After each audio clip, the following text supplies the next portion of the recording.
திரைப்படங்களில் அவர் ஓங்கி வளர்ந்து கொண்டிருந்த நேரத்தில் என்னுடைய கலை உலக வாரிசு பாக்கியராஜ் தான் என்று புரட்சித் தலைவர் அறிவித்தார்.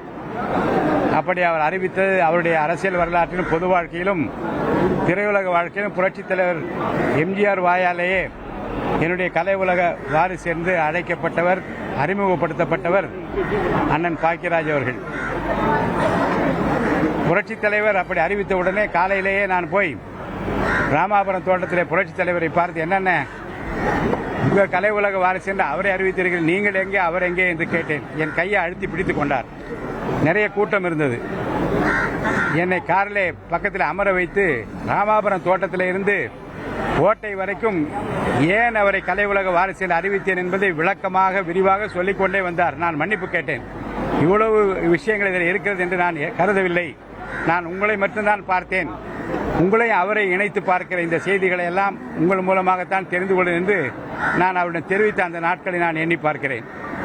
பின்னாளில் புரட்சித் தலைவருடைய மறைவுக்கு பிறகு அன்னை ஜானகி அம்மா அனைத்து இந்திய அண்ணா திராவிட முன்னேற்ற கழகத்தை நடத்திய போது அவரை எவ்வளவு உறுதுணையாக இருந்தார் என்பதையும், ஆட்சிக்கு வருவார்களா வரமாட்டார் என்பதை பற்றியெல்லாம் கவலை, விசுவாசத்துக்காக புரட்சித் தலைவர் கொண்டிருந்த அன்புக்காக அவர் அன்றைக்கு அம்மா அவர்களோடு நின்றதையும் நான் நினைத்து பார்க்கிறேன்.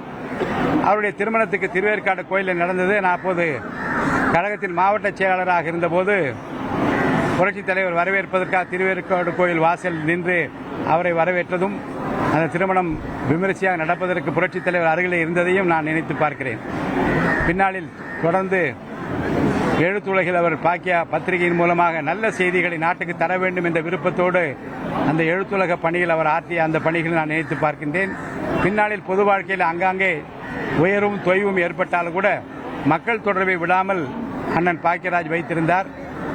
அவருடைய இழப்பு என்பது திரையுலகத்திற்கு ஒரு ஈடு செய்ய முடியாத ஒன்று. என்றால் திரையுலகத்தில் பாரதி ராஜா சாரை ஒட்டி அவர் எடுத்த படங்களும், நடித்த விதமும், கதை சொல்லிய விதமும், இயக்கிய விதமும், அவர் பேசிய விதமும் தமிழக திரையுலக வரலாற்றில் ஒரு புதுமையாகவும் மக்கள் ஏற்றுக்கொள்ளக்கூடிய சாமானிய மனிதனும் இப்படி நடிக்க முடியும் என்று காட்டக்கூடியதாகவும் இருந்ததை மக்கள் பெரிதும் ரசித்தார்கள். பல படங்களில் அவர் முத்தாய்ப்பான வசனங்கள் மனதை தொட்டது. அந்த முருங்கைக்காய் விவகாரம் இன்றும் கூட பலருடைய உள்ளத்திலே நிலை நிற்கக்கூடிய ஒரு காட்சியாக அமைந்திருப்பதையும் நான் நினைவு கூற விரும்புகிறேன். பாக்கியராஜ் சார் அன்பானவர், தமிழ்நாட்டில் நல்லது நடக்க வேண்டும் என்று விரும்பிய ஒரு அண்ணன்.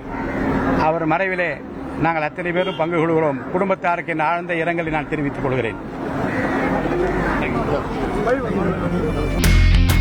இனி செல்லும் இடமெல்லாம் செய்தி.